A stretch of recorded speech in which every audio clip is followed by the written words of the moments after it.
The idea percolates for about 100 years. Mid-1700s, our nation begins expanding westward. We go past the Appalachian Mountains, past the Mississippi River. End of the 1700s, the Second Great Awakening takes place. There's this religious fervor as our nation moves further and further west. Early 1800s, the term manifest destiny is coined. This belief that this nation has the God-given right to rule these lands from sea to shining sea. So now that the United States of America has a racist doctrine of discovery, a racist Declaration of Independence, a racist and sexist constitution, a racist Supreme Court, and a God-given right to commit genocide, this leads us into the 19th century. The 19th century is the century we usually refer to as our century of expansion.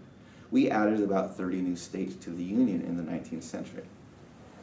But if you look back at the history of the 19th century, we had almost 75 straight years, and almost 80 to 90% of the years in the 19th century literally fighting wars against Native peoples. Clearly this was not a century of expansion, this was a century of ethnic cleansing and genocide.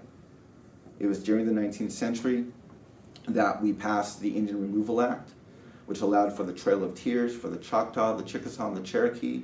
This allowed for the Long Walk for the Navajo and the Pueblo. All told, there were about a dozen tribes that experienced forced relocations out of the Indian Removal Act, and tens of thousands of people died as a direct result of that act. In 1862, we had the largest mass execution in the history of our country, with the hanging of the Dakota 38 the day after Christmas, 1862, ordered by President Abraham Lincoln. We had the massacre at Sand Creek. There's about 150 to 200 Cheyenne and Arapaho men, women, and children encamped over a hillside in Colorado. U.S. Army, led by a Methodist pastor, comes over the hill.